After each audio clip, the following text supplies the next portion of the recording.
Hi everyone, and welcome to another live episode here on InfoSec Live, where we give you, the audience, the chance to learn from and interact with our industry's leadership. My name's Simon Linstead. I'm the founder of the InfoSec Live community and also your host for this show. But before we bring today's guest on, who it looks like has disappeared from the green room through technical problems, so this could get interesting, sharing stories and best practice over the last few months has led to 8,000 hours of our content being watched on YouTube by you, our amazing subscribers. So a huge thank you for your engagement, and thanks to your support, it's also led to the launch of our in-person community-driven events in the UK and the US, with a focus on knowledge sharing, networking, and definitely no sales pitches. Please check out our events page for more info. Link is in the description of this event today. We have our virtual conference kicking off for 5 hours of fun and learning tomorrow with an entry-level CTF. Still calling on players for that. We've got about 4 spaces left. If anyone's interested, please do reach out to me. And 5 amazing speakers, including our keynote, the legend that is JJ Davey, kicking off at 12 p.m. Eastern Standard Time. Our next one, back in San Francisco on the 25th, and then back in the UK in Manchester for Star Wars Day on May the 4th, sponsored by Apexa IQ, before heading back over the pond on June the 15th to Washington, D.C. at the Cyberbytes Foundation. Meanwhile, back in the community, Precious, our community director at ISL, has been organising group study sessions, CV workshops, networking sessions, job alerts, and so much more. So if you haven't, make sure you check out the community to see how you can get involved and also learn some stuff too. If you'd like to offer some assistance to the community, please do reach out to either Precious or myself. Let's try and make a difference together to the cybersecurity industry. If you don't have the time and still like to support the wider InfoSec Live community, our scholarship fund, or indeed buy me a cheeky decaf coffee, we do have a few ways you can show your appreciation. First up, the ability to purchase super stickers in the YouTube chat if you'd like your question bumped up to the top, and 3 tiers of membership allowing you to show your support in any way that you can. But whether you join or not, being here and engaging with our content is what really matters. So if you're watching this live, please do like and subscribe. We want to make these events interactive, so make sure you drop any questions in the chat. And to encourage this, from today onwards, for every live stream, we're going to run a competition where the best question posed gets access to World of Haiku for free. Okay, time for the show. Joined today by Adrian Taylor. Join us for an entertaining and insightful conversation on the power of empathy in the world of cybersecurity. His quest to uncover why so many cybersecurity programs fail inspired him to train as an executive and leadership coach so he can support security teams overcome their common obstacles. He coined the term recently, empathy hacking, as he focuses on simple ways to understand those we work with and to uncover more effective ways to collaborate. He's now a mentor in residence for UK startups, coaches cybersecurity leaders, and delivers workshops to teams who want to adopt more innovative, inclusive approaches to cybersecurity. And today, we're going to be playing with some Lego. Let me try and bring him on. We have had some technical problems here. It looks like he hasn't got any video feed for me to turn on in the background. So you might have to bear with me for a second, but I'll play the stinger and we'll do our best.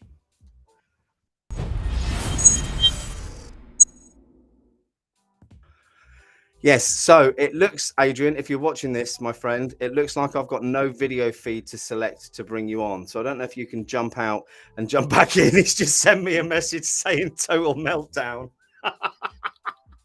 So let's see how this goes. Give it a restart, Adrian. Maybe try it in a different browser, or if it's a 4G or a wireless problem. Oh, looks like I've got you. Hold on. Are you there, sir? Calling Adrian. Can you hear me? Doesn't look like it. Doesn't look like it. Right, let's leave him for a second. Let's open the floor up. So there's quite a few of you in the audience. Massive thank you to everyone for jumping in.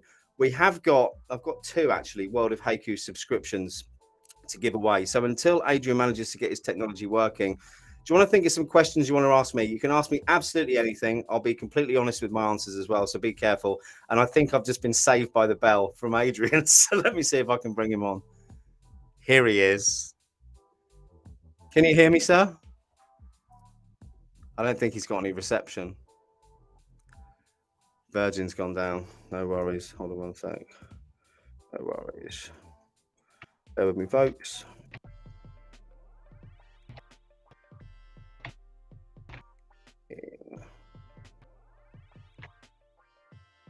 Right, let's just take Adrian off while he refreshes that. So yeah, if we just give it a few minutes, I really want Adrian to come on. He's got such an interesting story to tell and some really interesting topics to talk about the work he's doing with security leadership at the moment. So if anyone's got any questions they want to ask me in the meantime, Jay Tilson, I see you in there. If you've got a question, Natalie, Harish, Precious, you must have one, or anyone else, Dabatubo, sorry. Who else have we got in there? Salunio. Come on, give me some questions. Give me a nice, easy one to start with. I thought I had you back then, Adrian. Do you know what, Jay? It would be, wouldn't it? Pineapple on pizza. It's the age-old question, isn't it, Jay? I think for me, it's a definitive no, because I don't think you should put sweet things on pizza. And I think if you asked most Italians, which is obviously where pizza came from, they would agree with no need for those sweet toppings. But if anyone else disagrees with that, Jay, you've got your own thoughts, please jump in. How are we getting on, Adrian? Are you fixed yet? No. Looks like we've got a meltdown here. Okay, I'm going to do something different. Let me get this screen up. I'm going to show you something. So while we're waiting for Adrian, tomorrow we have the InfoSec Live virtual conference kicking off at 12 p.m. Eastern Standard Time. I'm just going to jump in the venue now and then do a bit of a screen share with you. We've got a few speakers. Hold on, there's a few people in there. So whoever's in this in the space station now, we are going to go live with this. So if you want to jump out, feel free. If not, please do hang on in there. Let me share my screen. This one, share. Back. Yes, Harish, it is tomorrow. Ali, which certification do you recommend in 2023? That is a really tricky one. It very much depends on where you are in your career journey in InfoSec or cybersecurity. And for me, I'm not a technical wizard, but if you're just at the start of it, I know that ISC Squared are offering 1 million free places to their certified in cybersecurity qualification. We are running some workshops in the InfoSec Live community for that as well. Jay's picking it up in there as well. Yeah. Adrian, I think you're back. Let's test this out. Yes. I don't know how much more waffle I could come out with then. I think you're doing a good job there, Simon, mate. Welcome. Hi. I love these nice, relaxed, grounded starts to a conversation like this. It's always the best. The best one is when I send the wrong link out for the studio and it gets to 60 seconds before the start and I realize someone's sitting in a completely different green room. I love it. Yeah. Thanks for filling. But anyway, massive welcome. Do you want to give everyone a little bit of background about yourself before we dig into the topic for today? Yeah, morning all. Hi. Thanks for having me on, Simon. My name's Adrian, or Aid, as many people know me. I've had a background of 20 odd years working in tech alongside developers, and for the last sort of 10, 12 years in cybersecurity. And I was a SOC manager, worked with a lot of analysts, always worked alongside techies, and very much been in like a project leadership or transformation role, especially in the last 10 years. And I think it's safe to say I've been in a number of large and small projects, and some of them have gone well, some of them have gone disastrously, as probably many of us have. I started to spot a trend, which we can probably unpack a little bit today. But I'm also an avid traveler, backpacker, disappearing off around the world, doing yoga and all kinds of stuff. And over lockdown, some of these things started to come together, I think, for me. I think you've skimmed over that a little bit. So based on our last discussion, you've travelled to over 65 countries. That's I right. think, Yeah. which included 2 nearly year-long backpacking trips as well. Tell me a bit about those before we dig in, because I'm interested. That's right. I think it seems to be like every 10 years I take a good few months off in my career, go off and learn some random new skills, eat lots of delicious food around the world, and stay in some rather dubious places, I'm pretty sure. That sounds amazing. It's a bit like a diet, I think, for me. When I go over there, I typically end up with some bug and then shed about 2 stone. So it's called the travel bug, I think it is. Would you recommend that for losing weight? Come back with a nice tan as well. So talk to me a bit about the yoga as well. How did that come in? Yeah, I think so I'm quite tall, 6'7", ended up with bad back quite regularly, and yeah, it was suggested that I get more flexible and a stronger core, and I just started getting into yoga probably about 8-9 years ago, and it's been a really good way of me just relaxing and calming the brain somewhat. And when I'm not doing it, I can sort of notice how my head gets a little bit more hectic. And not only is it looking after the mind, it's also the body, it's also looking after my mind. And I think one thing that yoga's really taught me is noticing some of these differences of when I'm feeling stressed, anxious, unhealthy, something's niggling in my back, and it's almost like it's fine-tuning my early warning system on certain things, physically and mentally. It's been quite amazing for me, actually. For both of us, I believe we both had a fairly late diagnosis of ADHD. I mean, for me, it was in my late 40s. I'm not sure when you were diagnosed as such, Adrian, but has that opened your eyes like it has mine as to some of your behaviours, and maybe they're every 10 years pissing off around the world for 10 months? Yeah. I mean, I only found out or only got a diagnosis of ADHD last year. This was like November last year, so it's all a bit of a new journey for me. I've got to thank the team I was working with Deloitte. They've got an amazing neurodiversity network that over lockdown, I just popped to a couple of talks to just curious about what neurodiversity was. And the next thing, I'm sort of spotting all these patterns in my life of random bursts of creativity, distraction, disappearing off traveling, changing jobs, and realizing, yeah, well, actually there's some patterns here, some challenges, but also some interesting gifts, I think, or just threads through 100%. My life where I'm just like, yeah, let's work with it. For me, it's the creative part that I've tried to embrace. And I don't practice yoga. Maybe I should. I've started swimming regularly. I go and swim like 1.5 kilometers, 2 kilometers each day. And meditation for me, and it sounds like you found yoga before you kind of had worked out that you got ADHD. So maybe subconsciously you knew there was more than kind of the posture issues that needed addressing with that. And I love the fact that you said that helps so much with the calming of the mind. I mean, for me, the only technique I found is meditation 3 times a day.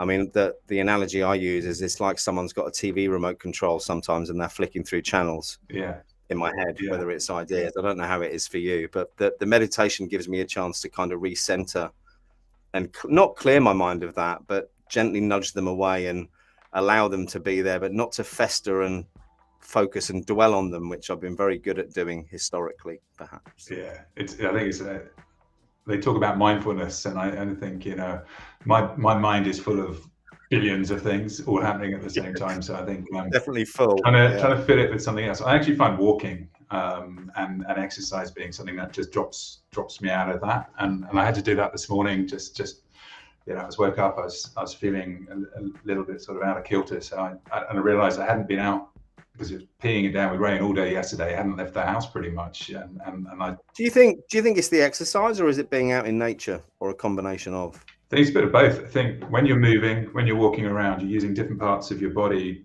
and obviously your brain. It starts to mean that you've got to focus on other things, like walking, not falling over. So if you're doing dancing, moving, you're looking around. Your mind is full of all that nice stuff rather than over planning or worrying and stuff like that. So I think it fills your mind with something else, right? Well, absolutely. I think I'd go a bit further than that. So for me with swimming, it's all about just concentrating on being able to breathe. That's a good motivator, isn't it, really, for mindfulness? It is, yeah. Focus on the breath. I don't think that's what they had in mind when they said that. But look, so all this experience has led you to where you are now. When we first spoke a few weeks back, you mentioned the term empathy hacking, which intrigued me massively, and I want to dig in to how that's come about and what you're doing with that. Yeah. Okay. So a few years back, probably when I returned from my last random trip away, I was doing some contracting work because I wanted a bit of variety in my work. And I was working with somebody, and I started to realize the power of questioning and asking questions and taking a very exploratory approach with the people I worked with. I was working on a really interesting project to roll out an EDR solution, a technology project, and I'd got a very strong brain of being able to map out the steps of a project, and it was a bit too waterfall-like. I was basically, every bit of detail in my head had been planned, and people kept coming out of the woodwork and should say disrupting, bringing new challenges, like new surprises popping up. And I started to realize, it was like, okay, this is in my mind, a well-planned project, but I hadn't planned the people side. And I'd started to realize that I was totally missing a bunch of stakeholders, and I started to focus really on there in my learning around coaching, around exploration, around stakeholder mapping, and I started to pick up some skills that took me towards doing a coaching course for 3 years, professional qualification in coaching, which I finished last year. Ended up being about 110,000 words of essays, which for me, my brain was, I had to staple myself to the seat to finish.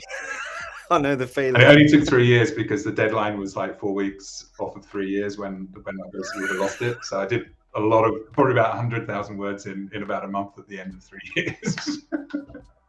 But yeah, that really. Just to stick on that. Do you? I can't multitask. It just doesn't happen. So, for example, I close down all my browser windows. I monotask on kind of one thing that I'm doing at a time. Once I've ticked that off, I'll then move on to something else.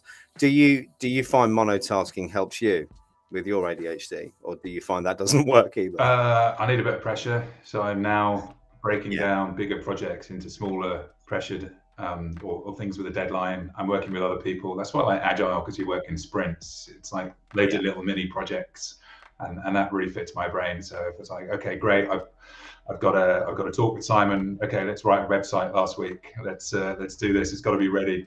Something's happening on Monday. Great, etc., etc. So I think that really helps. And yeah, going back to the empathy hacking, I started to learn these random tools that were coming out of working with other people in this tech environment, realizing that a lot of the gifts I was learning in coaching could be transferred into our heavily tech, high percentage neurodiversity, interesting analytical characters. Sometimes we're so focused on the technical task in front of us, so heads down, which is where I've been for so many years. We forget to think people, about not necessarily the users, because we talk a lot about human-centric security, about let's think about the users, but like our own teams, right? How do we work with the business? How do we work on our brand? How do we improve our own emotional intelligence of a cybersecurity team so that we work better together, we collaborate better together as a team, but then we take that with a collaborative mindset to the rest of the business and work with them to work out what their problems are, rather than, hey, we think they need to be more secure. And so letting them tell you what the problems are, rather than and ultimately, right, we're here to help a business thrive in a safe and secure way. So security team is really trying to allow the business to do what the business does best. And if we do it right, we get them to do it better, quicker, cheaper, safer, less risk. It's not about slowing people down. It's about really. So for me, it started to be about, okay, well, the more we empathize with the business and work out what they're doing, and that EDR project really helped me to sort of start me down this path. The more we think about what the business is trying to do, the more we can approach it with we're trying to solve that problem, not our problem, which is a security control to roll out, a compliance thing to fix, a patch to push out. It's like, okay. And then when we understand the world of the people we're working with, we can maybe approach our meetings differently, or we can write our presentations differently. But that's quite hard for teams to do. And I realize there's a whole set of skills that maybe we're not learning as an industry, we're not necessarily focusing on. I mean, you see the massive focus for people trying to break into the industry on certifications. That seems to continue throughout people's careers. And let's just talk about the elephant in the room here. And I might annoy a few people by saying this. So I've had the honor and privilege of speaking to many leaders across the world the last 12 months, many of whom come from a very technical background and have now found themselves in leadership positions. And it seems like there's a massive gap there in teaching people how to talk to the business and understand how the business works, because they simply haven't had that exposure in the past. It's a difficult conversation for me to have with them, because they'd say, well, what do you know? How do you approach that with leaders who perhaps need help but haven't self-identified that yet? It's a horrible question. No, it is really hard, actually, because first of all, it's recognizing it's a paradigm shift. I went through it myself. Yeah. I thought, there's so much we've got to learn in cybersecurity, right? There's keeping up to date with threat landscape, the different tools out there, the everything that's happening in our world. It's sometimes impossible just to slow down a bit and feel and be curious about the people side. It's like, Yeah. And for me, certainly was, I'll worry about that later, but then started to spot that things weren't happening in quite the way that I wanted them to, and I had to slow down. And that's when I started to notice that other parts of the business didn't seem to have this problem. So maybe cybersecurity wasn't being invited to the room. Well, why was that? And so I started to adopt this curious mindset of, okay, how can I do it differently? How can we be different as a team? And it comes down to learning from other parts of the business that maybe are more naturally human focused, human centric, who might have been coming up through this. And you think about the marketing team, all they're doing, and comms teams, they're always thinking about the stakeholders, the people, what they need, sales teams, etc. And also the messaging for what the business is trying to achieve as well, which I think is the big differentiator here, isn't it? Yeah. So in answer to your question, it's quite tough to learn this or create this new paradigm. So I try and make it fun. I try and bring a team together, and actually it starts for me as helping people identify their uniqueness in that team, their diversity, right? Their different ways of thinking, their different strengths and what they bring to that team. And identifying where maybe some of us have more of a preference to be analytical. Some of us might be more of a convener, a connector, and actually recognizing and celebrating that a bit. And when you do that in a playful way, you start to notice how everyone's fitting together and where the strengths lie, but you also start to notice that maybe we're a bit top heavy in this side, or we don't have enough of this skill set or attitude or competency. And it naturally just starts to unfold without it being a thing that needs fixing. It's just it's an imbalance. It's a bias. It's oh, actually, you know what? We haven't recruited enough connecting type people into the team, and actually those would be really good to go out to the business and work on this. But we're relying on a very analytical brained person to go out to network, and actually they don't like it. They're much better over here. So it's just understanding the pieces of the jigsaw, really. We see more and more of that with the kind of field CTO and field CISO roles that have kind of sprung up more and more over the last 2 years I've been in the industry anyway. And it seems quite interesting because they have cherry picked those people who have those kind of connection skills, the people skills to do that. And I wonder again whether we're going to soon have a dearth of talent for that because they've all been used up already. But yeah, so I think there's obviously a natural strength and set of skills that people have, but I firmly believe that there's some things that we can practice here and learn, and it's almost like a muscle we can develop, right? So it might not be our natural strength, but it's certainly a skill or a competency that we can train and learn.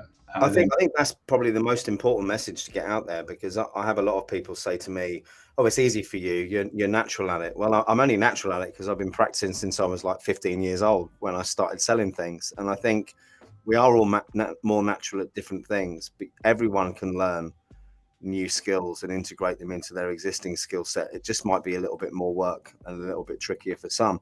Let's talk about some of the ways you do that, because you did ask me, emailed me last night and said, "Simon, have you got any Lego?" As someone with 6 children, the answer is a resounding yes. I do have lots of Lego. How do we bring Lego into this conversation? And are you going to make me look stupid? I'll try not to do that. Maybe. I'm pretty good at that myself. I already do that by having technical issues at the front, right? So, so creative ways to get people imagining and approaching problems in different ways is what I'm doing, and really bringing in a kind of toolbox of different things. And over lockdown, I started studying, like I said, the coaching, but also Lego coaching. And it's a really fun way of building something to answer a question.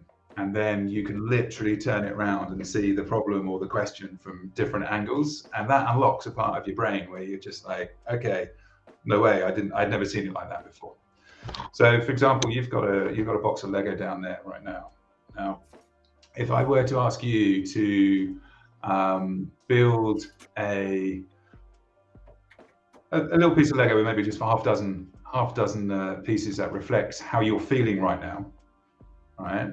Would you be able to just go and just pull something together? I can give it a go. How are you currently feeling right now? Yeah. That's why I'm going to say like 5 pieces, otherwise this might be a 2-hour long thing. It could be. Yeah. So how I'm feeling today. Right.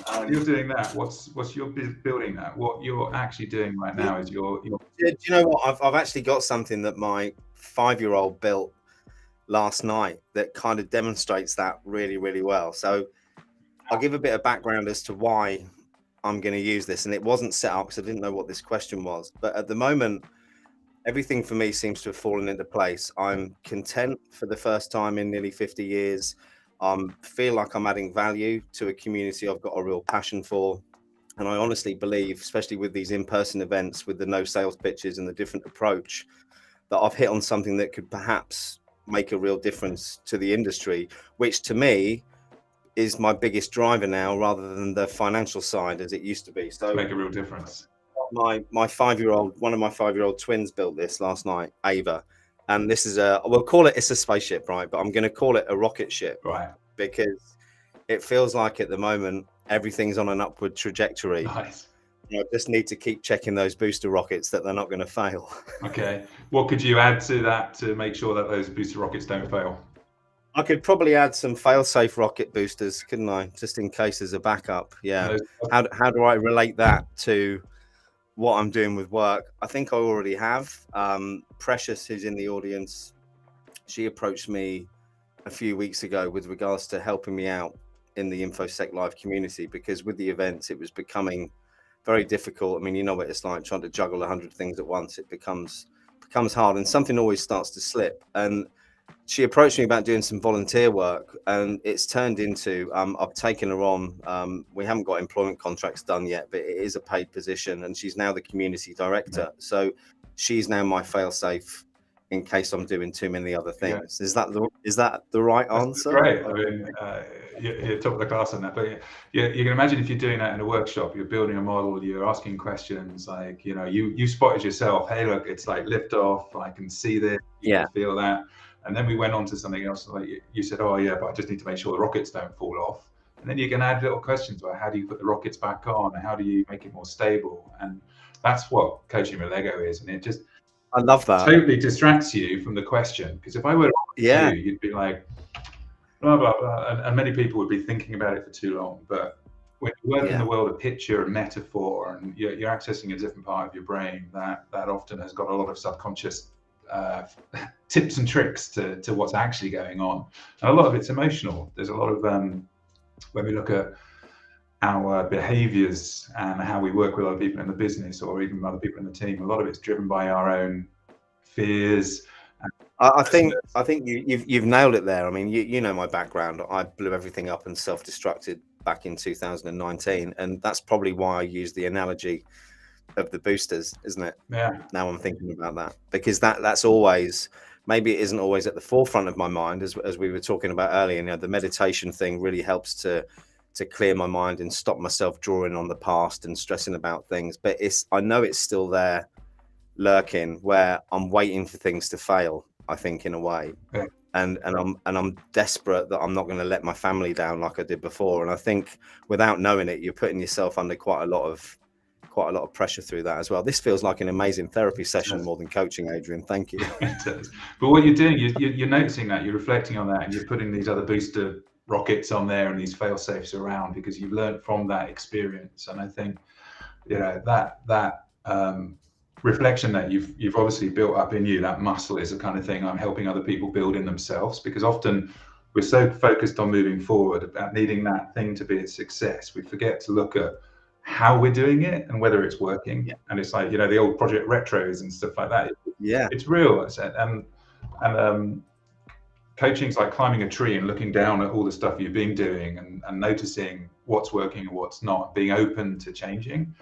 And that's that can be quite hard to start with. There's a lot of uncomfortable truths. it was really hard for me. I mean, I sat in a pit of depression for about 12 months before I managed to, the way I got myself out of it was to hyper focus on something I was interested in. So I started to try and become a penetration tester, which clearly didn't quite work out as planned. But going back to the booster analogy, I just want to give a shout out to someone who's in the crowd, actually, Jay Tilson. So Jay's a field CTO. Hey, only met him in December last year. We've become firm friends. He rings me once a week to check how I am. And I think that's really helped me identify how much I've changed and where I went wrong before a few years ago, where I would never accept help from anyone else. And you've said it already on this about building the team around you and people that you trust, and back to those fail safes, you know, actually listening to other people, taking on board their opinions. And that, for me, as a serial entrepreneur who's kind of worked for himself his whole life and kind of wanted to own everything in an awful controlling way, perhaps a few years ago, it's really opened my mind to the power of bringing together all those different skill sets. As you were saying earlier, within an organization, you might be heavy on tech, but low on the connection side. I mean, it goes the other way though, doesn't it, as well? You know, I've got my strengths, but I've got loads of weaknesses, but I've also got hundreds of people around me now who are awesome and amazing at those things. So for everyone who's been there for me, especially the last 18 months, you know, not just you, Jay, but Precious and many other people in the crowd, I just want to say a big thank you for that. It really is super important. Yeah, thanks, Simon. Oh, I feel like I'm it's super important, actually. I think what I was reflecting when you were talking there is actually when we are trying to hold it all together, we've got it. We're holding really tight. It's quite a lot of energy holding that. Actually, there's a fear in us often that if we let go and involve other people, that we're going to lose something. And so the psychology of loss aversion means that what we gain has to be a lot bigger, or there's got to be a real reason why we've got to move from where we are right now, right? And so oftentimes we can see there's a better way. We kind of know in our heart that there's another way, but like it's a big leap to actually make that happen. So I think it's either something big happens in our life, which you've just been talking about, or we realize that actually we're losing more by staying where we are. And I think that's a lot of it. Is sometimes when we've got other people in our team that can actually help us out if we let them. We've got other people around us that if we bring in, we'll get more. If we let them. If we let them. Yeah. So I think that is the big thing. I just want to jump into the chat quickly. Couple of questions in there. Curious Spectre, looking for a mentor from the UK. If you haven't already, please join the InfoSec Live community. Precious is building up a mentorship group as we speak, so please do jump in on that. Jay Tilson, friendship is friendship. You see, that's because you're just such a genuinely lovely guy. Thank you, Jay. And for Harish, question for you, Adrian. For someone trying to break into the industry, starting with a giant or a startup company, any opinion on that, I suppose? So which do you think is better? Is there a preferred route, is how I'm interpreting that, Harish? Yeah, Harish, thanks for the question. Great, because I've just been working the last 18 months with startups, whereas I used to work with big tech enterprise firms. So this is a perfect question. And I think there's a fit depending on your character type or your strengths. Now, startups are desperate for technical skills and people who can code or get out there and market, build communities. And I think it's a lot easier because for more junior, less experienced people to go and work with a team in a startup, because there's less almost red tape, there's less size to get through and less people to get seen. So, and it also allows you to have a lot of exposure to many jobs, because in the startup you're wearing loads of different hats. So, and I think for people like you and I, Adrian, we thrive on that. We love that. Whereas Harish, I've worked for blue chips like Aegon and Lloyd's in the past, and Aviva, or Norwich Union as they were, and they were probably my three least favourite positions for the simple reason I had a job, that was it, and that's what I had to do every day. And for my ADHD adult brain, I need a little bit more stimulation than that. Yeah, so that's really good. So maybe it's a reflection back for Harish and others that are thinking about this, is to be like, actually, what patterns do I see through my life? Am I somebody that needs lots of stimulation? Do I like something steady? And what do I bring with that? Is that a strength that I have? Am I somebody that's safe and process driven, or am I a creative who's up here? Because I think then if you can model your own strengths and personalities, you can then take that into your CV or your job interview and say, hey, look, this is the kind of person you're going to get in the team. And you get and you can ask them questions, what type of team are you? Is this a fit? Is this role a fit? And it's not about qualifications and certificates. It's not. I mean, I want to just jump in there and talk about, I suppose, my attempted journey to break in as a penetration tester. And also everything you see out there talks about what certification should I do first? What pathway should I go on? How do I become a pen tester? I think you, as you rightly say, you should take a step back before that and do some self-discovery to work out what it is you actually enjoy doing, identifying those patterns from before, and seeing what you're going to enjoy and add value to in the industry. And had I have done that back in 2019, I probably wouldn't have spent 70, 80 hours a week trying to pass OSCP. But again, great learning experience. Yeah. It's almost like permission to be yourself, right? And yeah, this is a tricky thing. When we are keen to get into something, we try and look to find the pathway that people are suggesting, but maybe it's working for them, but not for you. So I think it's actually just been having the courage to be yourself and seeing what happens. Yeah. 3-4 years ago, if I'd have thought I'd have a room full of Lego around me and I'm doing that for a job, I'd have thought myself absolutely bonkers. But it just happened just because I started doing random things and people like you going, come and have a chat about it. But that's a little harder probably when you're trying to break into an industry, right? It's nice because I've been in there for a bit. So I would say to people that are not sure about how to get into an industry, there's so many opportunities out there to network and join networking events now that are face-to-face as well as online, like your community, is to just exploit them and ask questions, get to know people, and the people that you start to connect with are probably the people that have got similar personalities or similar styles. Well, we're herd mentality, aren't we? We always end up hanging around with people the same as us. And just be like, what is it about that person that I admire? What strength am I seeing in them? Because quite often the people you hang around with are the mirror to yourself. So it's like, if you notice somebody else is super creative and you love being around them because it brings that out in you, maybe that's who you are and what you bring out in others. So it's nice to the people around you tend to be a mirror to who you are.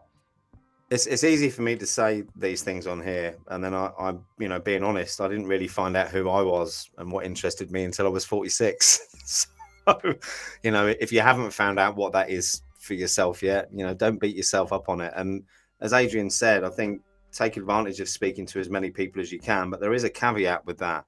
There is a warning, which goes back to what Adrian said a few moments ago, which is make sure you understand the motivations of the people who are telling you what they should do. Whether it's a manager telling you, oh, you're amazing in this position, I want to take you up to a team leader. Is that because they think that's what's best for you, or is that because that's what the organization needs at the time? And I think owning your own destiny and knowing what you want is probably the biggest bit of advice from me. And I think that's why it's kind of useful to have a coach or a mentor that's outside of your company, because things will come up, and it's spotting those things that is actually your authentic self rather than what other people are trying to convince you to do. Because I've had that before, and I've ended up in roles where I've gone, hey, everyone thinks I'm great at this, and I hated it, and wasn't sure why. It's because it just wasn't me. No. And that's okay, isn't it? That is okay. Yeah. And it's okay to just, because I think longer term, I think if you're deciding to do something like that, it might be a sensible decision in the short term, especially if you're starting out on something. Sometimes you have to do something that might not be a perfect fit just to get through it. It's knowing when that's not serving you anymore and it's time to make a change, because if it starts to wear you down, it starts to lower your shoulders and you start to just hate stuff like that, you've gone a little bit too far. So I think life's too short for that, Adrian. I think. So Richard, I just think Richard's put a really good question in. If you don't mind me No, not at all. Let me move you to the top so it doesn't cut off half your body. There we go. But yeah, Richard. So I'm actually an introvert as well. One of these sort of ambiverts, though. So you asked a question about how to network as an introvert. Well, I find it totally draining. If I go to a networking thing, I can get quite anxious about going there, what to wear, who's going to be there, whether I'm going to know who to talk to, etc. So many things go through my mind, and even just holding it together whilst I'm there, I'll leave it and just want to go and sit down in a quiet space and chill out. And I'm sure that's many of us, and I don't know how it's like for others, but yeah, I think it's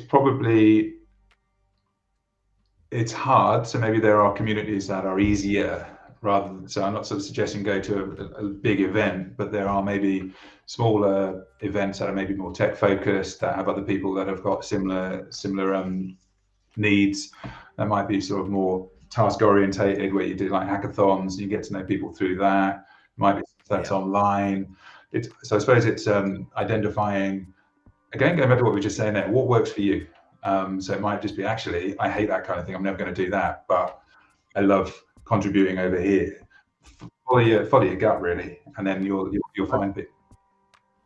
I think I met Richard Richard's a good friend of mine. Met him for the first time. He came all the way from Pembrokeshire to Cambridge for our CISO event back in February, and I never would have known that you were an introvert, Richard. And the way you carried yourself at that event, full of fairly high-profile people, I mean, you just came across as an amazingly genuine guy who everyone wanted to speak to. So the first thing I'd say is, it didn't come across if you were feeling like that. And I think for me, no one would believe it perhaps sometimes, but I suffer from nerves terribly sometimes, and I physically shake, especially before, I don't know, an important meeting, or for example, my Tampa Bay event on the 30th of March, I had on average 2 hours sleep a night leading up to that.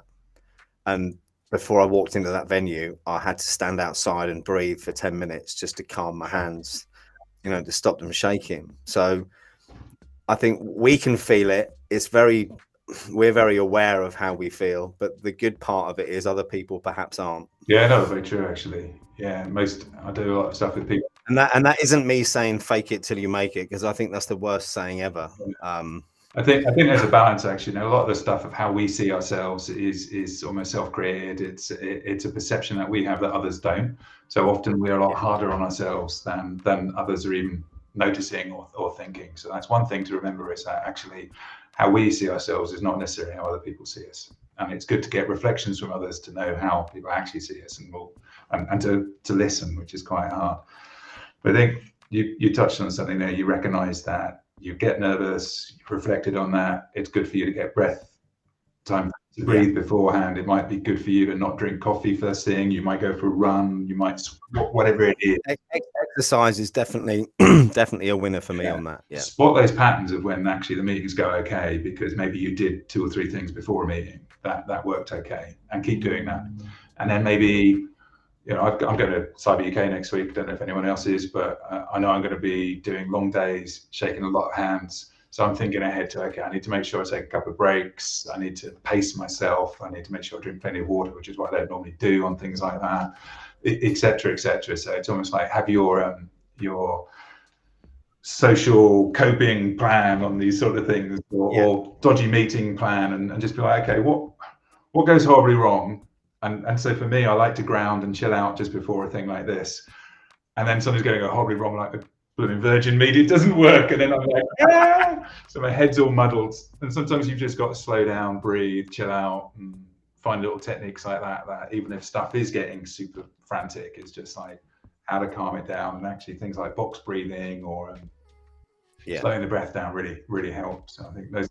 Was it you who taught me about box breathing a couple of weeks ago, or was that someone else? That might have been somebody else, but it's great. It's actually what a lot of the military used to calm themselves. It was Steve Hindle at the Tampa event, because I told him I was having trouble sleeping. Okay. And he said, have you tried box breathing? Do you mind just explaining to people what that is and how it works? Okay, so there is there's real sort of scientific proof about the link between breath and mind, and you can tell when you're nervous and stressed. Your breath's all up here, and you can be frantic. And actually, when you're super chilled and calm down, you're just breathing deeply down into your lungs and in your chest. So if our mind state can change our breath, so what we're thinking up here can change our breath rate. Well, actually, we can flip it on its head and do it the other way around. So by controlling consciously our breath patterns, we can change what's going on in our mind, and it releases all kinds of other hormones and chemicals that calm us down. And one of the biggest impacts you can do is keep it super simple to start with, your out breath being longer than your in breath.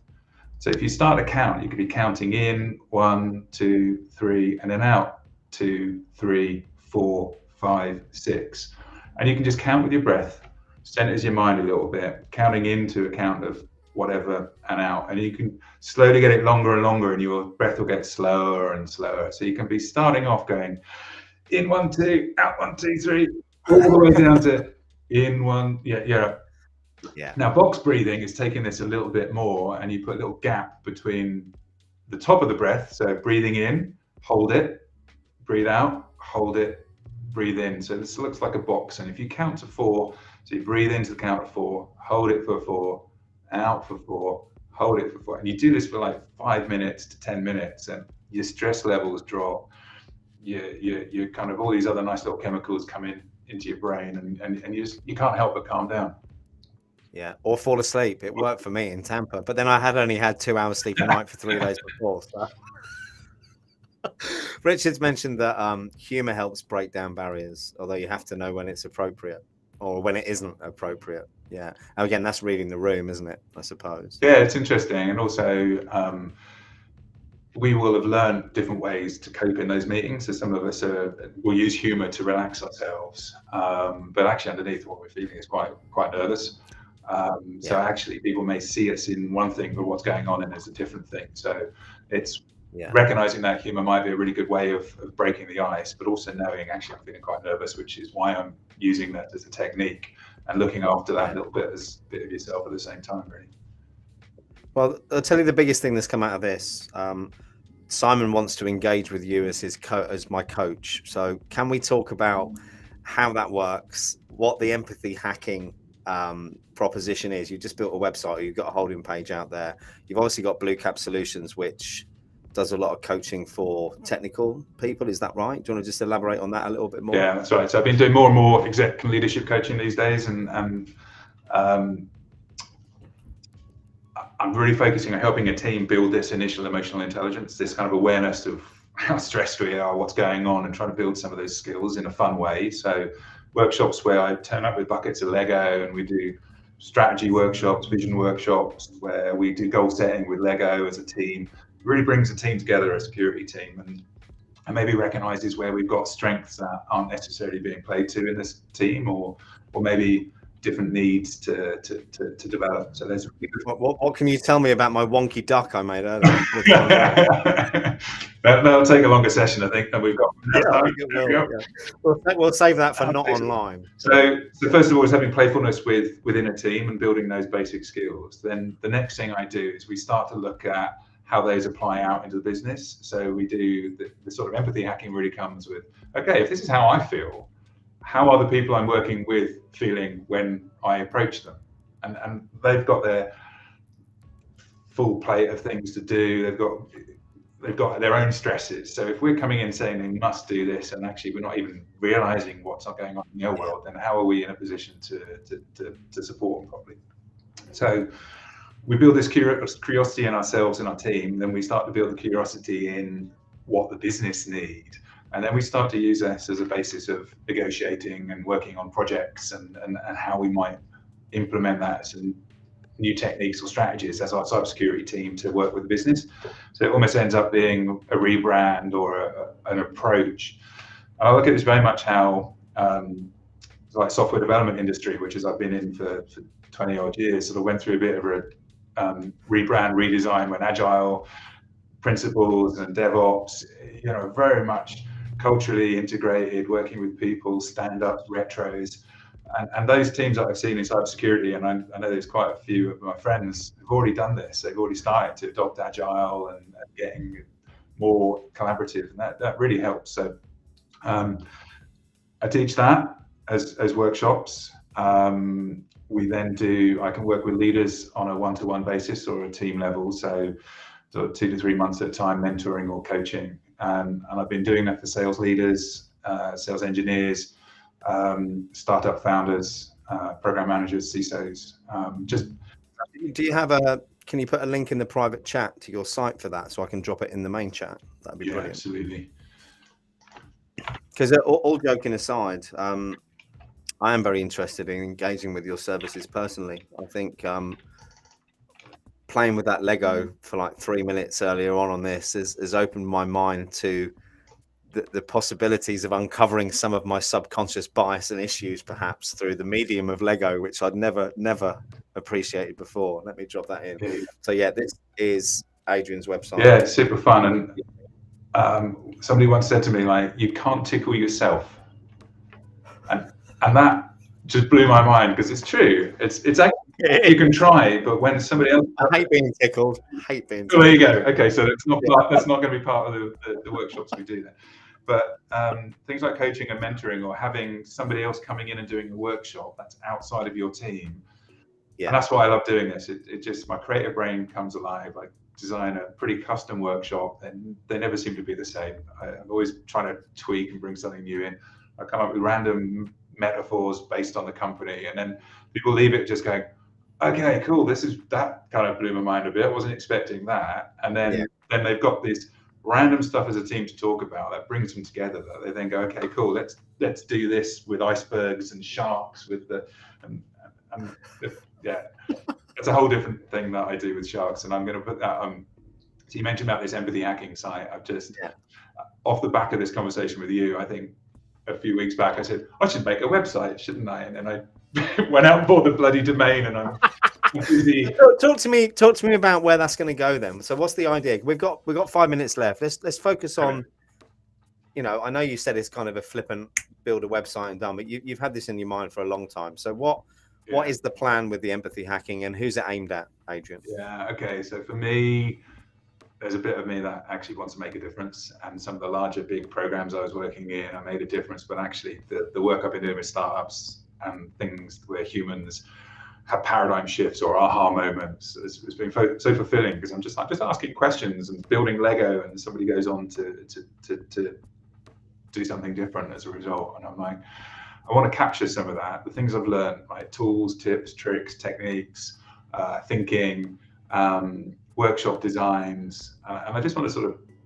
open source a lot of this, because most of it is stuff that's already out there anyway. And I'm going to start blogging and building a set of tools that people can just download and use. It's the kind of stuff I do in my coaching, and they're great little resources.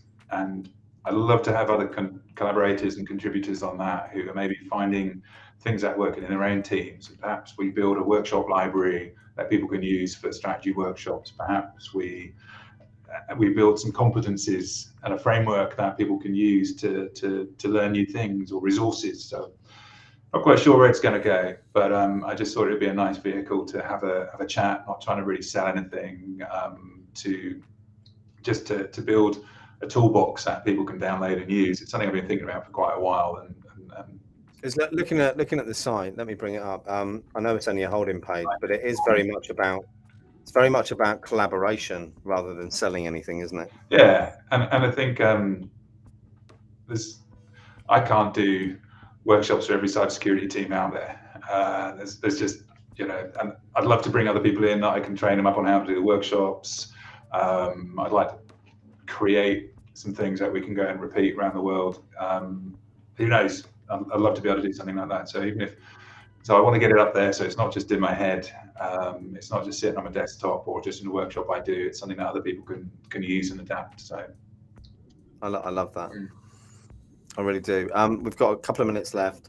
We need to pick a winner. So at the start of the show, I'm not sure if you caught it, I've got some World of Haiku vouchers to give away, and I want to give one of those away on the show today, and it's got to be through the best question. I don't know if you can still see the chat for the previous questions. Yeah. Can I let you pick one? Is that all right? Yeah. Well, actually, I'm going to take Richard's one about the introvert persona, because I think that's a massive challenge for many of us, and that's so much about what I'm working with myself and with others, that feels like a really important thing. And thanks, Richard, for sort of bringing out that conversation. It's good. Richard's great at that and a great supporter as well. So I'm delighted that you've picked him. Richard, I'll email you over the code later on today, and perhaps I can encourage you to get involved in our CTF at our virtual con tomorrow. So we've got a few spaces left for people who want to get involved with that. It is an entry-level CTF, so don't be put off if you haven't done one before. This is aimed at people who perhaps never used Linux before, don't know much about command line prompts, haven't learned how to reverse a shell. World of Haiku takes you through step by step how to use that, and it's a pretty epic platform, and it's also a lot of fun to play. So my little pitch at the end, if you haven't registered, we've got over 200 people registered now for the virtual conference tomorrow. It kicks off at 12 p.m. Eastern time, goes on for 5 hours. We've got JJ Davey as a keynote speaker. We've got Dorota Kozlowska coming on. We've got Richard Foster coming on talking about social engineering. We've got Daniel Nadim talking about his journey into the industry and how to, kind of get ahead in the leadership space.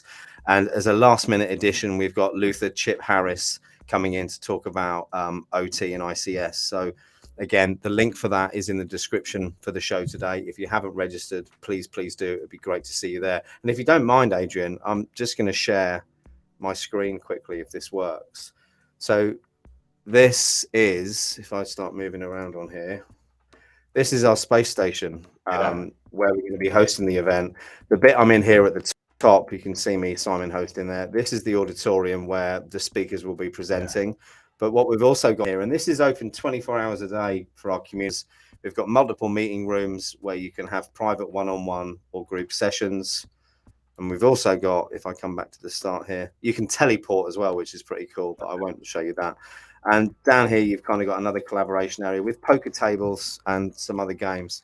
So if you haven't joined the InfoSec Live community before and played on the PlayStation, played on the space station, it'd be great to see you tomorrow. But Adrian, any final words of wisdom before we wrap things up and I go and drink another decaf coffee? No, but I think the definition of empathy, caring enough about what the people you care about. Love and that. Start to do that, all kinds of crazy stuff happens in your world. And I think just be yourself, isn't it? Do you know what? Just say that again, because I need to type that down. Caring enough about what the people you care about.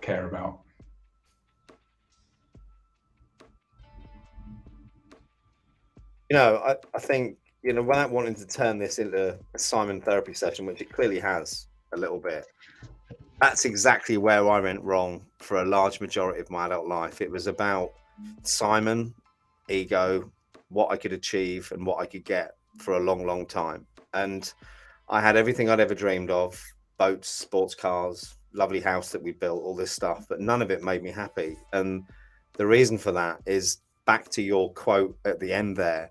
It wasn't until I started caring about what others care about that my life changed exponentially. So that's probably the best advice I've ever heard on any of my shows. Adrian, it's been absolutely insightful. We need to continue this conversation and talk about coaching at some point moving forward. But thank you so much for taking the time to come on. I really appreciate it. Encouraging me to talk about the topic. I'm super excited to see what comes next with empathy hacking. I really am. Everyone, thank you so much for tuning in. Have an amazing day, and I hope to see you all in the space station 12 o'clock Eastern time tomorrow. Thanks, everyone.